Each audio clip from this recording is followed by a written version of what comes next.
Marc Toiti, si on regarde les semaines et les mois, qu'est-ce qui nous attend? Vous commenciez déjà à dire que, par exemple, la double peine, la triple peine pour les Français.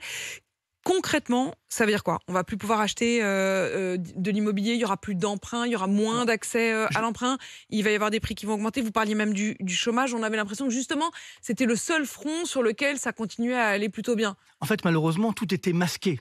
On est dans un déni de réalité, si vous voulez, auquel justement de ces super sparadraps qu'on appelle cette dette publique, on ne voyait pas la réalité. Et c'est là le danger, c'est qu'on a voulu déresponsabiliser les Français en leur disant non, tout va bien dans le meilleur des mondes, et aujourd'hui il faut payer les factures. Tôt ou tard, il faut effectivement les payer, ces factures. Et donc, malheureusement, je ne veux pas casser l'ambiance, mais c'est vrai que ce que j'explique dans le livre, c'est que malheureusement, l'inflation va rester élevée, on va avoir des problèmes également en termes de chômage. Pourquoi? Parce que les bons chiffres qu'on a eus jusqu'à encore quelques mois sur le chômage, c'était lié au fait qu'on avait une activité un petit peu exceptionnelle en 2021. On avait même des pénuries de main-d'œuvre. Les entreprises avaient des carnets de commandes, comme il n'y avait pas la main-d'œuvre en face, on n'arrivait pas à répondre à ces commandes. Et donc, là aussi, c'est le problème de la pandémie. On a cassé l'échelle des valeurs, entre guillemets. C'est-à-dire qu'on se dit finalement, à quoi bon aller travailler? On pensait qu'on pouvait investir sur les crypto-monnaies et gagner beaucoup plus d'argent qu'en allant travailler. Tout ça, c'est en train de changer. On revient vers un monde plus Emmanuel normal, Macron, il parle d'une grande bascule. Qu'est-ce que vous pouvez dire aussi à ceux qui nous écoutent, qui perçoivent votre inquiétude, qui ont entendu les propos d'Emmanuel Macron hier?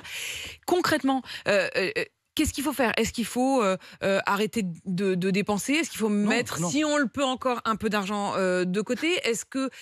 Comment faire face à cette inquiétude? Les Français, ils vont forcément être inquiets. Il va y avoir une baisse du moral et aussi une baisse de la consommation. C'est ça qui est complètement fou dans ces déclarations du président. C'est-à-dire qu'on a aujourd'hui une confiance des ménages, indice INSEE qui est quasiment sur des plus bas historiques. Plus bas que pendant la pandémie, plus bas pendant que les Gilets jaunes. Donc c'est quand même assez incroyable. Et là, on met de l'huile sur le feu. Alors, soit il a une info que nous n'avons pas, que ça veut dire que ça serait plus grave encore que prévu, mais autant il ne faut pas, je dirais, faire de l'optimisme béat, il faut être réaliste, mais là on va mais un là, petit il dit peu aux trop Français, loin. pause, on arrête tout, restez chez vous, c'est mangez extrêmement plus. dangereux. Moi je dirais presque l'inverse, carpe diem, c'est-à-dire il faut mieux vaut en profiter. Et donc, encore une fois, on va vouloir nous limiter dans nos mouvements, dans notre consommation. C'est pas très responsable tout ça. Donc c'est ça qui, pour moi aujourd'hui, est particulièrement dangereux, c'est qu'on met de l'huile sur le feu, et donc ça risque d'alimenter des risques sociaux, voire sociétaux.